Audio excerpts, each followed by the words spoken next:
오늘은 창세기 3장 17절에서 21절 말씀을 가지고 구원의 은혜, 하나님의 사랑이라는 제목으로 함께 말씀을 나눠보려고 하는데요. 여러분 창세기, 여러분 성경 다니면 나름 성경을 읽는다고 했을 때 제일 많이 읽는 게 창세기 아닙니까 여러분? 야, 한번 읽어봐야지 하면서 창세기는 나름 재밌어요. 그래서 창세기는 네 사건과 네 인물로 구성되어 있죠. 전반부는 네 사건이 나옵니다. 창조, 그 다음에 타락, 그 다음에 바벨탑, 그 다음에 홍수 사건. 홍수 다음에 바벨탑이네요. 이렇게 네 가지 사건이 나오고 그 다음에 네 인물이 나옵니다. 그게 누구죠? 아브라함. 누구부터 시작되죠? 아브라함이에요. 역시 잘하시네요. 아브라함, 그 다음에 누굴까요? 이삭, 그 다음에 야곱, 그 다음에 요셉. 이 네 인물의 중심으로 기록된 것이 창세기입니다. 그래서 이 창세기의 핵심을 말하라면 창세기는 시작의 책이다라고 말할 수 있어요. 그래서 보면 세상의 시작을 말해주고 그 다음에 인류의 시작을 말해주고 죄의 시작을 말해주고 구원의 시작을 말해주는 것이죠. 그러면서 창세기 1장, 2장은 세상이 창조하는 이야기가 기록되어 있고 3장은 바로 인류의 타락, 즉 죄의 시작과 결과가 어떤가를 가르쳐주는 게 3장의 내용입니다. 여러분 하나님이 천지를 창조하실 때 제일 마지막에 창조한 게 사람이죠. 그런데 이 사람은 다른 피조물과는 다르게 하나님이 창조하셨습니다.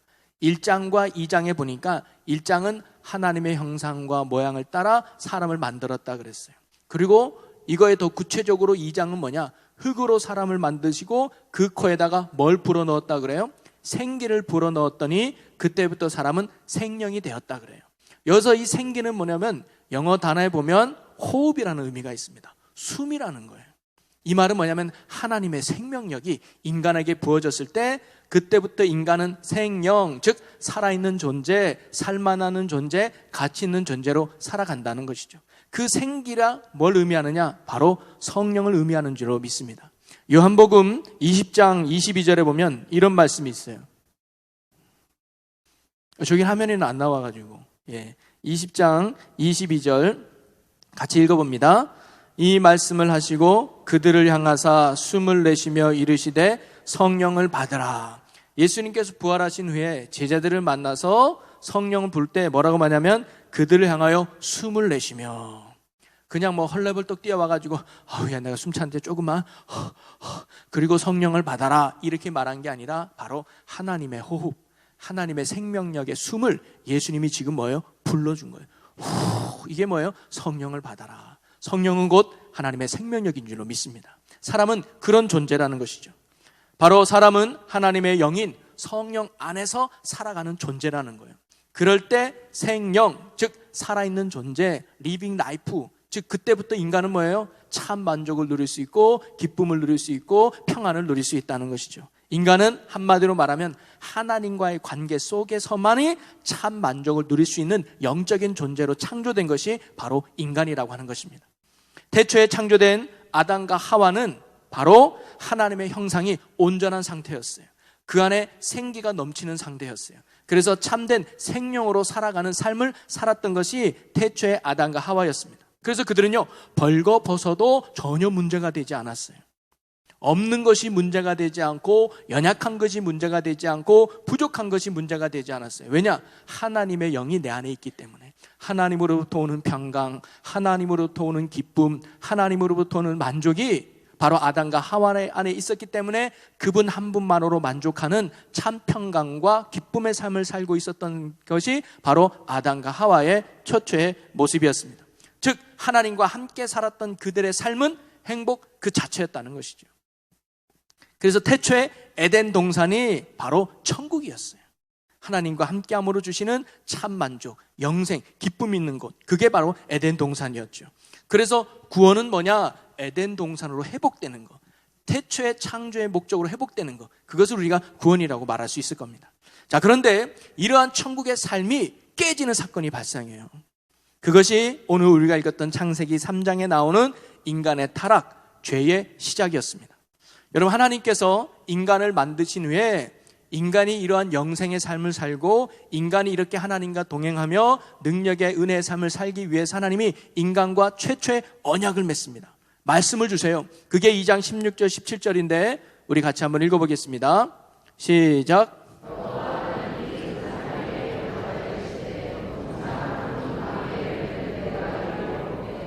선악을 알게 하는 나무의 열매는 먹지 말라. 내가 먹는 날에는 반드시 죽으리라 하시니라. 아멘. 하나님이 언약을 맺은 거예요. 약속을 맺었는데 뭐냐면 선악을 알게 하는 나무의 열매는 너희가 먹지 말아라. 네가 먹는 날에는 반드시 죽으리라 라는 말씀을 아담과 하와에게 주셨어요.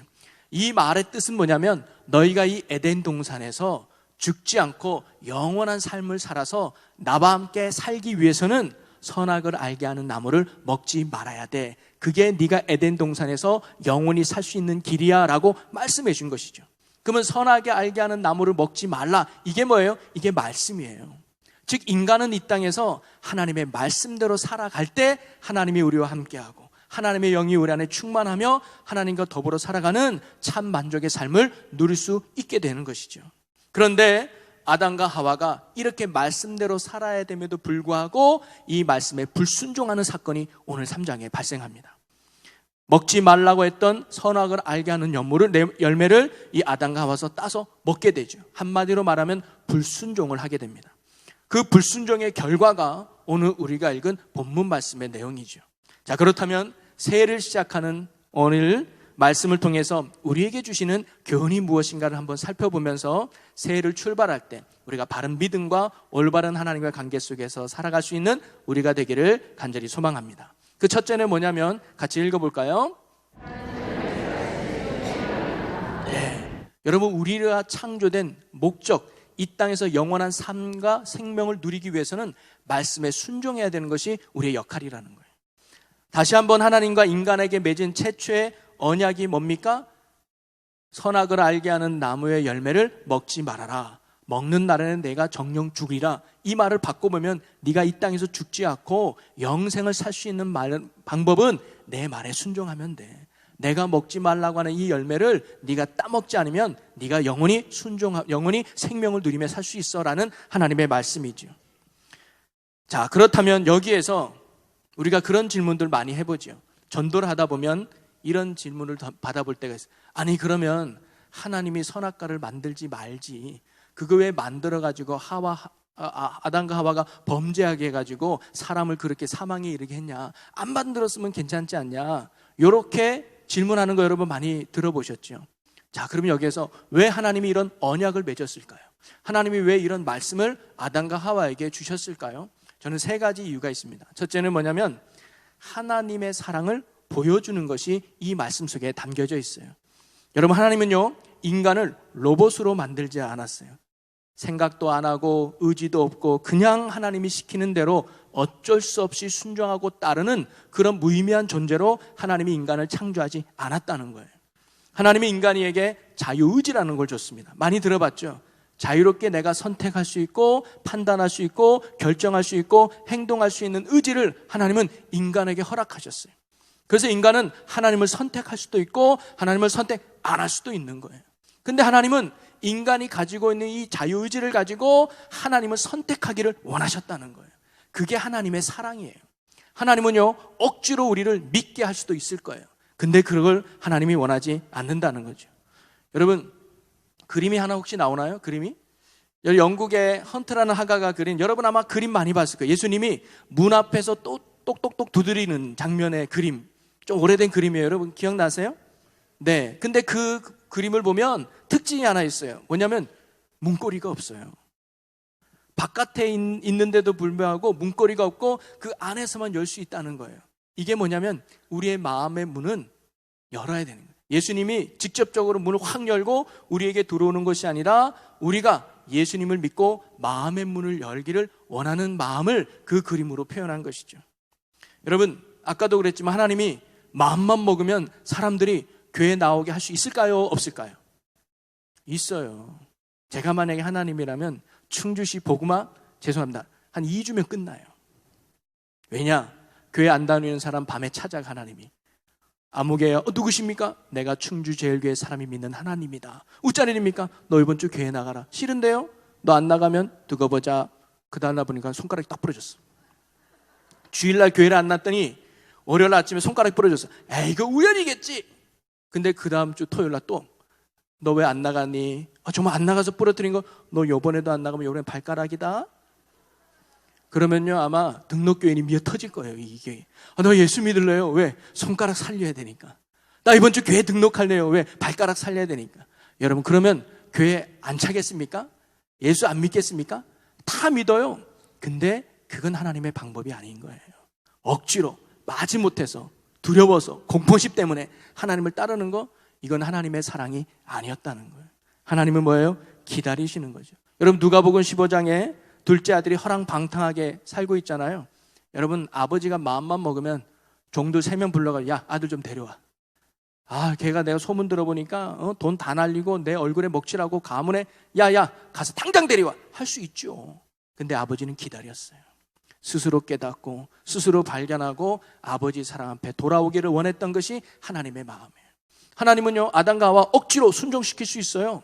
근데 뭐예요? 기다리시. 네 스스로 나를 따르기를 원한다. 네 스스로 나를 선택하기를 원한다. 그게 진정한 믿음이요, 그게 진정한 사랑임을 하나님이 원하셨던 거죠. 그러면서 네가 정말로 나를 선택하면 나는 너에게 복을 줄 거야. 네가 나를 따르면 나는 너에게 큰 은혜를 줄 거야. 그게 하나님의 마음이었다는 거죠. 그래서 말씀을 주신 이유는 여러분 우리가 하나님의 말씀대로 산다고 해서 하나님이 달라질까요? 아니에요.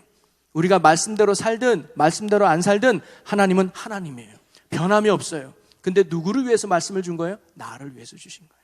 우리가 하나님을 정말로 순종하고 우리가 하나님 말씀대로 살아가면 내가 잘 되는 거예요. 하나님이 우리와 함께 하거든요. 그게 복된 인생이에요. 그래서 하나님이 선악을 알게 하는 나무를 먹지 말라는 말씀을 주시는 것은 이유는 하나님 때문이 아니라 나 때문에 주신 거예요. 그분의 사랑을 볼 수 있는 말씀이죠. 두 번째 이유는 뭐냐면 하나님과 피조물과의 경계를 구분해주는 말씀입니다. 하나님은 창조주예요. 인간은 피조물이라는 것을 기억하라는 의미로 하나님이 이 말씀을 준 거죠. 왜냐하면 인간이 비록 하나님의 형상대로 지음받아서 세상의 것들을 정복하고 다스리는 놀라운 권세를 받았다 할지라도 인간 역시 하나님의 피조물에 불과한 사실을 깨달으는 거예요. 하나님이 내게 생명 주지 아니하면, 하나님이 내게 은혜 주지 아니하면 나도 죽을 수밖에 없는 존재구나. 나도 사라질 수밖에 없는 존재구나. 하나님이 내게 복을 주지 않으면, 하나님이 내게 은혜 주지 않으면 나로 살아갈 수 없구나라는 깨닫게 하는 것이 뭐예요? 바로 그 말씀이었다는 것이죠. 그래서 맞아, 나도 하나님의 은혜로 살아가지. 내가 아무리 만물의 영장이라 할지라도 내가 주인이 되는 게 아니구나. 하나님이 왕이구나. 하나님이 내 인생의 주인이구나 라는 것을 깨닫게 하시려고 주신 말씀이 바로 선악을 알게 하는 나무를 먹지 말라는 말씀입니다. 그리고 세 번째는 뭐냐면 여러분 이 선악을 알게 하는 나무가 위치가 어디 있는 줄 아세요? 자, 1번 동상 중앙에 있다. 2번 중앙 동산에 있다. 3번 동상 가운데 있다. 몇 번이죠? 네, 다 똑같은 대답입니다만 여러분 만약에 저는 그래요. 하나님이 이걸 먹으면 정년 죽으리라 그러면 저 구석에 넣어놔야지. 잘 안 보이게. 그래서 잘 시험에 안 넘어지게. 잘 안 자빠지게. 저기 맨 구석에서 한 1년에 한 번 볼까 말까. 그런데 놔두면 훨씬 죄 지려고 하는 유혹이 덜할 텐데 중앙에 나눴어요. 중앙에 나눈 건 뭐예요? 일로 가도 보고 절로 가도 보고 이쪽으로 가도 보이는 거예요. 뭐예요? 매 순간마다 보이는 곳에 바로 그 나무를 세워놨다는 건 뭐입니까요? 매일매일 기억하라는 거예요. 날마다 기억하라는 거예요. 내가 어떤 존재인가, 그리고 하나님이 어떤 분인가를 늘 깨닫고 살라는 의미 속에서 하나님이 바로 이 말씀을 주셨던 것이죠. 이처럼 최초의 인간은 피조물인 인간이 창조주 하나님의 생기를 받고 생명이 되어 참 만족과 은혜의 삶을 살기 위해 하나님이 맺어준 은혜의 언약이 바로 이 말씀입니다. 바로 결론은 그거예요. 인간은 하나님의 말씀에 순종하며 사는 것이 복된 삶이에요. 그러면 하나님이 우리의 인생에게 뭐예요? 복을 주고 은혜를 주고 생명을 줘서 우리의 삶이 풍요롭고 천국의 삶을 누리게 하신다는 거예요. 그게 하나님과 우리의 관계의 아름다움입니다. 그런데 이렇게 하나님과 인간의 관계, 즉 순종에 있을 때 인간은 참 복을 누릴 수밖에 없는데 그 이유가 뭐냐? 바로 하나님 안에 참 만족이 있고 그 하나님이신 생기가 우리 안에 늘 있어야 되기 때문이에요. 우린 영적인 존재예요. 하나님의 코드가 맞지 않으면, 하나님이 내 안에 거하지 않으면 인간은 참 만족을 누리며 살아갈 수 없는 존재지요. 생기 빠진 인간은 그냥 동물과 같습니다.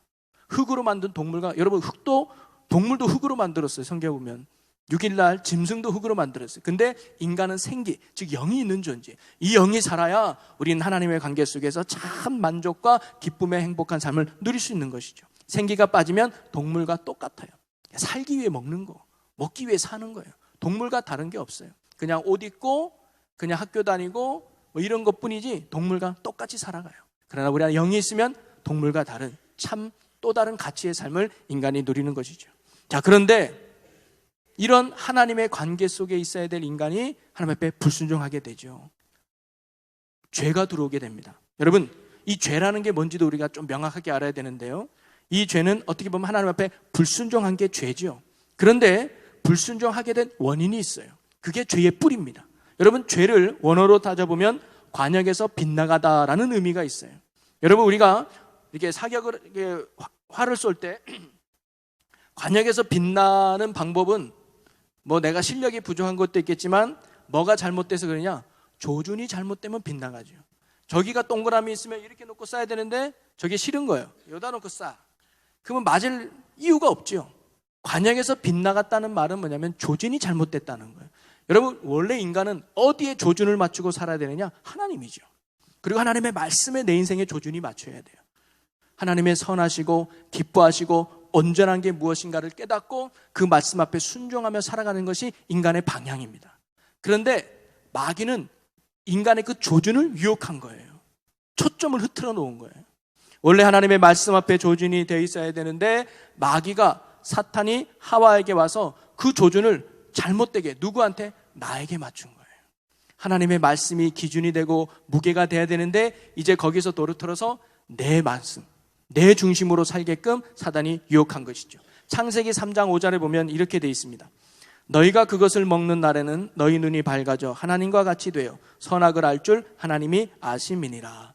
야, 이거 먹으면 너도 하나님처럼 될 수 있어. 아니, 너도 이거 먹으면 하나님이 되는 거야 하면서 하나님을 사랑하는 마음에서 누구를 사랑하는 마음으로 바뀐 거예요? 내 자신을 사랑하는 마음으로 바꾸는 거예요. 하나님의 말씀 앞에 내 인생에 초점을 맞추고 살아야 되는데 이제는 누구에게 초점을 맞추는 거예요? 내 인생에 초점을 맞추는 거예요. 하나님이 잘 되는 것보다 내가 잘 되는 거예요. 하나님이 기뻐하는 것보다 내가 기뻐하는 초점. 그러다 보니까 여기서 나오는 행동들이 뭐예요? 불순종이 나오는 거예요. 하나님의 뜻이 중요하지 않아요. 하나님의 영광이 중요하지 않아요. 하나님의 말씀이 중요하지 않아요. 왜? 내가 살아야 되니까. 내가 잘 돼야 되니까. 내가 뛰어나야 되니까. 그전에는 선악을 알게 하는 나무를 먹으면 죽는다라는 하나님의 가치로 살았는데 이제는 초점이 내게 맞춰져 있으니까 그 열매가 뭐예요? 먹음직스러워진 거예요. 지혜롭게 탈 만큼 아름다워 보이는 거예요. 그래서 뭐예요? 전혀 죄책감 없이 그 선악과를 따먹게 되죠. 어떻게 보면 선악과를 따먹은 건 죄의 결과요. 선악과를 따먹게 된 그 마음의 타락, 바로 이 영적 조준이 잘못된 거, 거기에서 죄가 시작된다는 말이죠. 여러분, 오늘도 많은 사람들이 죄 짓는 이유가 뭡니까? 왜 거짓말을 하고 살인을 하고 불법을 행하고 악을 행할까요? 이유는 하나예요. 조준이 잘못되었기 때문입니다. 하나님을 향해 있어야 될 인간의 조준이 누구에게 맞춰준 거예요? 나에게 맞춰진 거예요. 나의 행복, 나의 만족, 나의 유익, 여기에 맞춰지다 보니까 하나님의 뜻이 중요하지 않아요. 하나님의 말씀이 들리지도 않아요. 하나님의 마음을 품지도 않아요.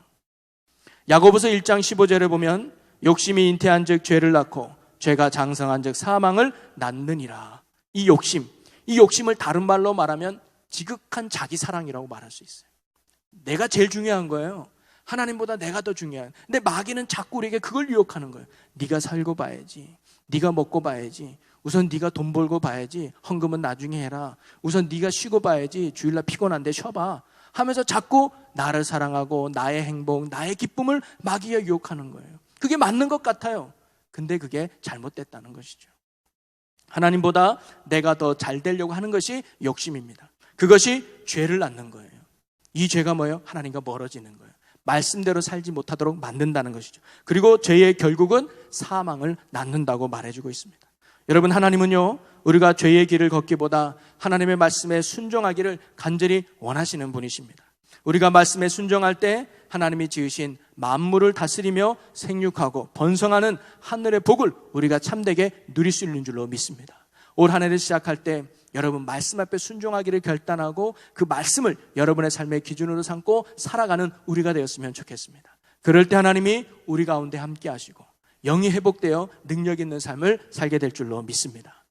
두 번째, 오늘 말씀을 통해서 깨달을 수 있는 건 뭐냐면 불순종은 심판을 불러온다는 거예요. 여러분, 아담과 하와가 불순종해도 문제가 없으면 괜찮지 않습니까? 죄 져도 큰 달라지는 게 없고, 죄를 져도 나쁜 게 없다면 죄 져도 괜찮죠. 아무 문제가 없다면 말이죠. 그런데 죄의 결과는 엄청난 큰 결과를 우리에게 가져와요. 큰 심판을 가져온다는 것이죠. 로마서 6장 23절에는 죄의 삭은 사망이라고 했습니다. 즉 죄의 열매, 결과는 사망이라는 거예요. 여러분, 성경은 오늘 우리에게 죄의 삭은 사망이라고 가르쳐 주는데, 사망이 뭐예요? 죽는 거예요. 그럼 뭐가 죽을까요? 여러분, 아담과 하와가 선악과를 따먹었는데 죽었어요, 안 죽었어요? 이거 뭐라고 말해야 되나? 이거 죽었다고 말하기는 그렇고, 안 죽었다. 여러분, 죽었어요, 안 죽었잖아요. 그럼 하나님이 뻥친 거네, 이거 겁주려고? 야, 나는 죽지도 않는 거 말이야. 하나님이 일부러 겁주려고 했나? 죽었어요. 뭐가 죽었냐? 생기가 죽었어요. 내 안에는 하나님의 영이 죽은 거예요. 하나님과 관계가 깨어진 거예요. 파괴된 거예요. 그게 인간의 사망이에요. 단순히 이 흙덩어리인 육이 있으면 아무 의미가 없어요. 인간은 생기가 있고 하나님의 영이 있어야 기쁨과 감사와 평안과 만족을 누리는데, 그게 잃어버린 거예요. 하나님의 관계가 끊어진 것이죠. 그 결과 인간은 어떻게 되었을까? 오늘 우리 본문 말씀 이전에 두 가지가 나옵니다. 하나는 뭐냐면 벌거벗은 것이 그때부터 부끄러움이 되기 시작합니다. 창세기 3장 10절에 이렇게 나와요. 이르되 내가 동산에서 하나님의 소리를 듣고 내가 벗었으므로 두려워하여 숨었나이다. 여러분, 아담과 하와는요, 불순종하기 전에, 즉 하나님과 좋은 관계를 맺고 있을 때는요, 벌거벗은 것이 전혀 문제가 되지 않았어요. 전혀 부끄러움이 않았어요. 봐도 괜찮았어요. 그런데 하나님의 관계가 끊어지니까, 내 안에 생기가 끊어지니까 그때부터 뭐예요? 그것이 숨기고 싶은 것이 돼버렸어요. 부끄러운 것이 돼버렸어요. 감추고 싶은 마음, 아픔이 되어버렸다는 것이죠. 그래서 하나님이 그들을 찾을 때 그들은 부끄러워서, 두려워해서 숨었다는 것이죠. 그때부터 인간이 뭐가요? 두려움의 존재가 돼버린 거예요. 하나님 안에 있을 때는요, 두렵지 않았어요. 그런데 하나님의 관계가 끊어지니까 두려움이 인생에 확 와닿는 거죠. 여러분, 우리가요, 하나님의 관계가 바르게 되고 하나님의 은혜 안에 살 때는요, 나의 연약함, 나의 부족함 전혀 문제되지 않아요. 얼굴 이상하게 생겨도 전혀 문제가 되지 않고요, 돈 별로 없어도 문제가 되지 않아요. 부모님이 안 계셔도 전혀 문제가 되지 않아요. 내가 시골 출신이라는 것도 아무런 문제가 되지 않아요. 왜? 하나님이 내 안에 있으니까. 하나님 때문에 감사하고, 하나님 때문에 기쁘고, 하나님 때문에 은혜로 살아가기 때문에 환경이나 조건은 아무런 문제가 되지 않아요. 생기 되시는 영이 내 안에 있기 때문이죠. 그런데 하나님의 관계가 딱 끊어지는 순간 돈이 없는 게 부끄러움으로 다가와요. 얼굴 못생긴 게 두려움으로 다가와요. 부모님 잘못 만난 게 화가 돼버리는 거예요. 그때부터 모든 것들이 핑계거리가 돼버려요. 내가 왜 이렇게 불행한가? 부모 때문이구나. 내가 왜 이렇게 힘든가? 남편 잘못 만나서 그렇구나. 여러분, 아담과 하와도요, 너 왜 그랬어? 라고 물어봤으면, 예, 제가 먹지 말라는 열매를 먹었네요, 죄송해요, 말하지 않았어요. 뭐예요? 하나님이 만들어준 여자가 꼬셔가지고 제가 먹은 거예요. 저 잘못 없어요. 하와한테 말하죠. 너는 왜 먹었냐? 뱀이요. 뱀이 꼬셔가지고 먹었어요. 여러분, 죄인의 특징이 뭐예요? 핑계 대는 거예요. 내가 왜 이렇게 힘들지? 남편 잘못 만나가지고 내가 이렇게 고생하는구나. 내가 왜 이렇게 힘들지? 바가지 긁는 아내 때문이야. 이 말 안 듣는 자식 때문이야. 대통령 잘못 만나서 이래. 사회가 이 모양이야. 누구누구 핑계 대는 거예요. 그거 죄인이라서 그런 거예요. 여러분, 우리 안에 영이 떠나면요, 아무런 문제가 되지 않았던 게 큰 두려움으로 다가옵니다. 큰 아픔으로 다가오는 거예요. 그리고 두 번째가 뭐냐면 고통의 삶으로 우리가 나아가게 됩니다. 오늘 말씀에 하나님의 관계가 깨어지면 땅도 저주를 받았다고 나와요. 그러면서 남자는 평생 수고해야 먹고 살게 됐다고 말해요. 그리고 여자는 무슨 고통이 더해진다 그래요? 임신하는 고통이 더해진다 그래요. 정확히 말하면 해산의 고통이 바로 이 여인에게 들어가는 것이죠. 죄짓기 전에는요, 일하지 않아도 먹는데 아무 문제 없었던 것 같아요. 그냥 땅이 알아서 바나나를 내고 포도를 내고 쌀을 내고 사계절마다 먹고 사는데 아무 문제 없었던 것 같아요. 근데 죄짓고 나서 땅도 저주를 받아서 인간이 노력하지 않으면 수확물을 냈질 않아요. 땀 흘려야 먹고 살게 됐어요. 그리고 여자들도 뭐예요? 해산하는 고통. 아마 그전에는 애를 낳는데 아프지도 않나 봐. 우리 둘째 낳을까? 금방 싹 나버리는 거예요. 고통 없이. 그러니까 셋째, 넷째 낳는데 아무 문제가 없을 것 같아. 그런데 불순종의 죄로 말미암아 고통의 심판이 인간에게 온 것입니다. 여러분, 여기에 남자분들 많이 계시죠? 먹고 살기 힘들죠? 남의 돈 벌기 쉽지 않죠? 자녀 새 키우고 내 키우고 우리 가정 꾸려가기 너무 힘들죠? 하루에 몇 번씩 때려치고 싶은 생각할 때 있죠? 더럽고 치사하지만 먹고 살아야 되니까 어쩔 수 없이 회사 다니고 굽신거리며 하는 모습 우리에게 있죠. 그리고 우리 여자분들, 아이 낳아본 사람은 알겠지만 그 고통 얼마나 힘듭니까? 그죠? 여러분, 그런데 이 모든 고통이 무엇 때문인 줄 아십니까?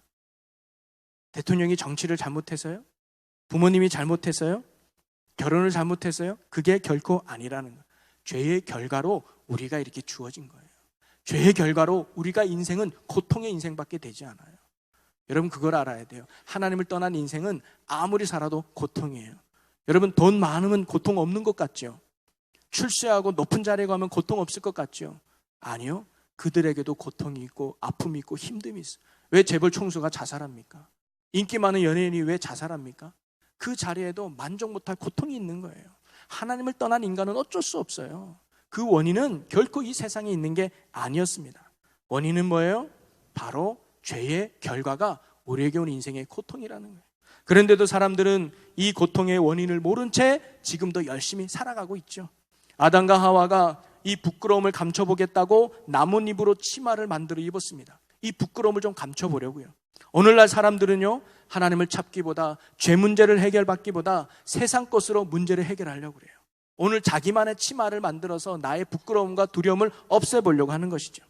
그래서 열심히 살아갑니다. 돈이라는 치마를 만들어서 입어보려고, 명예라는 치마를 만들어서 입어보려고, 성공이라는 치마를 만들어 입어보려고. 그러면 이 두려움은 없겠지. 그러면 나는 만족하는 삶을 살 수 있겠지. 그러면 내 인생은 정말 잘 살 수 있겠지라는 마음에 세상 것들 가지고 나름대로 치마를 만들어서 나의 부족함과 나의 두려움을 없애보려고 세상 사람들은 지금 열심히 살아가죠. 그러나 장담하건대 그렇게 살아도 그 고통은 결코 사라지지 않을 것입니다. 그것으로 만족할 우리 인간이 아니라는 것이죠.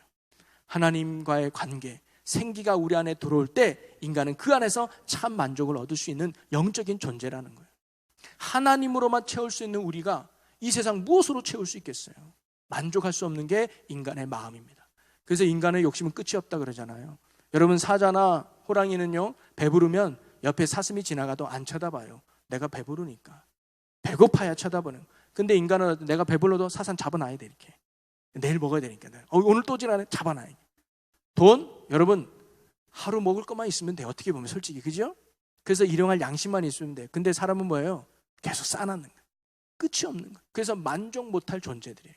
이 세상의 것으로는 절대 만족하지 못하는 게 인간의 연약함입니다. 뭘로만 만족해요? 하나님으로만 만족되는 거예요. 성령으로만 우리가 만족되는 것이죠. 우리는 이 고통에서 벗어나 영원한 생명을 삶을 살 수 있는 비결은 어디 있냐? 하나님께 있는 줄로 믿습니다. 그분을 만날 때, 그분과의 관계가 회복될 때, 내 안에 다시 성령이 회복될 때 우리는 세상에 줄 수 없는 기쁨, 세상에 줄 수 없는 만족, 세상에 줄 수 없는 행복이 우리 안에 있는 거예요. 여러분, 올 한 해 여러분 하나님과 관계가 온전히 회복되어져서 성령의 은혜 안에서 세상에 줄 수 없는 기쁨과 만족과 은혜를 누릴 수 있는 여러분의 삶이 되시기를 주님의 이름으로 간절히 축원합니다. 그리고 세 번째 깨닫게 해주는 교훈은 뭐냐면, 우리 한번 읽어보겠습니다. 시작. 제일 중요한 말씀이 이겁니다. 21절 한번 읽어보겠습니다. 시작. 아담과 그의 아내를 위하여 가죽 옷을 지어 입히시니라. 아멘. 아담과 하와가 죄를 짓고 나서 자신이 벌거벗은 것이 부끄러워졌어요. 이것이 참 두려움이 되어버렸죠. 그래서 그들은 이 부끄러움을 가리기 위해서 무화과 나무 잎을 엮어가지고 치마를 만들어요. 그런데 며칠 못 가요. 금방 말라가지고 또 사라져버렸죠. 죄의 문제는 자신의 노력으로는 조금도 감출 수 없습니다. 아니, 조금 감출 수 있는지는 모르겠어요. 그러나 완전히 해결할 수 없다는 것이죠. 아담과 하와를 긍휼히 여기신 하나님은 그들의 부끄러움을 감춰주기 위해서 뭘 만들어 입히셨어요? 가죽옷을 지어서 입히셨다는 겁니다. 비록 죄에 대하여 심판하셨지만 그들을 변함없이 사랑하셨던 하나님의 마음을 알 수가 있죠. 부끄러워하는 아담과 하와에게 하나님께서 가죽옷을 지어 입히셨다고 했는데 그것은 뭘 의미하는 것일까요? 첫째는 그것은 그들을 여전히 사랑하고 있다는 하나님의 마음을 보여주고 있는 것입니다. 그리고 죄인된 인간을 구원하시려는 하나님의 구원 계획의 은혜를 바로 이 가죽옷이 보여주고 있는 거예요.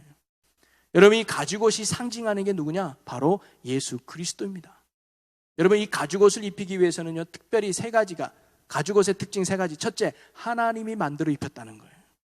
그죠? 아담과 하와야, 너 가죽옷 좀 만들어 입어라 라고 하나님이 지시한 게 아니라 하나님이 지어 입히셨다 그랬어요. 하나님이 주도했고요. 두 번째는 뭐냐면 피 흘림이 있어야 되는 거예요. 가죽을 하려면 짐승에 죽어야죠. 짐승의 가죽을 벗겨야 되는 거예요. 그래서 피 흘림과 희생이 있어야 돼요. 그리고 세 번째 뭐예요? 이것으로 말미암아 그들의 부끄러움이 가려졌어요. 이게 뭐예요? 예수 그리스도를 상징하는 거예요. 여러분, 바로 예수 그리스도께서 하나님께서 보내주셨어요. 우리가 보내달라고 한 게 아니에요. 우리 좀 구원해 주세요라고 요청한 게 아니에요. 하나님이 우리의 부끄러움을 아시고 하나님이 우리의 연약함을 아시고 우리를 위해서 직접 예수 그리스도를 보내주셨죠. 그리고 십자가에서 죽게 하셨어요. 피 흘렸어요. 그분의 피 흘리심, 그분의 희생을 통해서 우리의 부끄러움이 가려지죠. 그리고 그 부끄러움이 가려졌다는 게 뭐예요? 죄의 용서 받게 된 거예요. 그래서 우리가 하나님을 아버지라고 부를 수 있고 하나님의 관계가 회복된 줄로 믿으시기를 바랍니다. 바로 우리는 예수님께서 나의 부끄러움을 가려주시기 위해 희생하신 영적 가죽옷이 되셨다는 사실을 오늘 우리가 깨달을 수 있는 겁니다. 우리에게 가장 필요한 것은 바로 죄 문제를 해결하고 하나님과의 관계가 회복되는 것, 이것이 어떻게 보면 바로 구원이죠. 여러분, 신앙의 초점은요, 하나님이 돼야 됩니다. 내가 얼마나 성경을 많이 알고 있느냐, 내가 어디에서 봉사를 하고 있느냐, 내가 교회 생활을 몇 년 했느냐, 내가 어떤 직분을 가지고 있느냐, 여러분 죄송합니다, 아무 소용없어요. 진짜 신앙의 핵심이 뭐냐면 내가 하나님과 어떤 관계를 맺고 살아가고 있는가, 그분의 사랑이 내 안에 있는가, 내가 그분을 사랑하고 있는가, 내 안에 성령님이 계시는가. 하나님의 관계가 여러분 신앙생활의 정말 핵심이 돼야 된다는 것이죠. 목사로 있어도 목사가 하나님의 관계가 끊어지면 아무 의미가 없는 거예요. 그걸로 하나님이 기쁨이 되는 게 아니고 그걸로 하나님의 영광이 되는 게 아니라는 거예요. 그걸로 만족한 삶을 사는 게 아니라는 거예요. 여러분, 언제나 하나님의 관계가 잘 회복되어 있어서 하나님의 은혜 안에서 하나님의 그 기쁨 안에서 살아갈 수 있는 여러분이 되시기를 주님의 이름으로 간절히 축원합니다. 그러면 여러분, 우리가 어떻게 하면 하나님의 은혜 안에서 살아갈 수 있을까요? 딴 게 아니에요. 하나님이 우리를 만나 주셔야 돼요. 하나님이 우리를 찾아와 줘야 돼요. 여러분, 사실 공식이 없어요. 어떻게 하면 하나님을 만날까요? 하루에 기도 20분 하고 주일 몇 번 지키고 성경 읽으면 하나님 만날 수 있어. 이렇게 딱 정해지면 얼마나 편해요. 근데 그렇지 않아요. 만나주시는 거 하나님의 마음이에요. 우리는 그냥 불쌍히 여겨달라고 해야 돼요. 주님, 내가 죄인입니다. 그동안 하나님 없이 살았던 내가 죄인입니다. 하나님, 나를 불쌍히 여주시고 주님, 나를 만나주세요. 주님, 나를 새롭게 해주세요. 그럴 때 하나님이 때가 됐을 때 우리를 만나주시고 생기인 성령을 회복시켜 주셔서 세상에 줄 수 없는 만족, 세상에 줄 수 없는 기쁨, 놀라운 은혜로 여러분을 살아가게 하실 줄로 믿습니다. 올 한 해 하나님을 회복할 수 있도록 우리가 더 말씀에 힘쓰고 기도하는 데 힘쓰고 예배하는 데 힘써서 올 한 해 여러분이 정말 하나님의 관계가 온전히 회복되어 있어서 여러분이 신앙생활이 참으로 기쁨의 신앙생활 됐으면 좋겠습니다. 예배가 기다려지고 찬송 부를 때 나도 모르게 손이 올라가고, 여러분, 우리가 예배 전에 찬양하잖아요. 그냥 형식적으로 찬양하는 게 그 찬양이 너무 좋아서 나도 모르게 소로 올라가고, 내가 어떻게 하나님 앞에 찬양하는데 앉아서 내가 찬양할 수 있겠나, 내 일어나서 찬양해야지, 이런 하나님의 은혜가 넘치는 그런 복된 교회가 됐으면 좋겠어요. 하나님의 영이 우리 안에 임하면, 하나님의 은혜 안에 차 있으면 그런 놀라운 은혜의 역사가 일어나게 될 줄로 믿습니다. 그런 기쁨이 우리 가운데 충만하기를 주의 이름으로 간절히 축원합니다. 살아계신 하나님, 아담과 하와가 하나님의 말씀에 불순종했지만 그들을 긍휼히 여기셔서 하나님은 그들에게 부끄러움을 가려주도록 가죽옷을 입혀주셨습니다. 하나님, 우리가 죄인 중에 죄인이었지만 우리를 그냥 두고 볼 수 없어서 예수 그리스도를 보내주시고 그분의 십자가의 사랑으로 우리의 부끄러움을 가려주심을 감사합니다. 우리의 참된 기쁨은 하나님 안에 있는 줄로 믿습니다. 우리의 참된 만족은 하나님 안에 있는 줄로 믿습니다. 우리의 참된 복은 하나님께 있는 줄로 믿습니다. 우리가 하나님을 목적으로 삼고 신앙생활하는 우리가 되게 하여 주시옵소서. 처음 믿는 마음으로 주님을 따라가는 저희들이 되게 하여 주시옵소서. 고통의 원인이 아버지 환경이 있는 것이 아니라 사람에게 있는 것이 아니라 내 죄 때문을 깨닫고 철저하게 무릎 꿇고 회개하는 저희들이 되게 하여 주시옵소서. 하나님과 함께 온전히 회복되어져서 하나님으로부터 오는 참 만족과 기쁨을 누리는 성령의 사람이 되게 하여 주시옵소서. 올 한 해 하나님 관계가 회복되는 믿음의 성도들이 되게 하여 주시옵소서. 말씀으로 회복되게 하여 주옵소서. 기도로 회복되게 하여 주옵소서. 예배 가운데 회복되게 하여 주시옵소서. 그리하여 모든 성도가 성령 충만하여 하나님 안에 참 만족을 누리는 복된 주의 자녀들이 되게 하여 주시옵소서. 모든 영광 하나님께 올려드리며 예수님의 이름으로 기도하옵나이다. 아멘.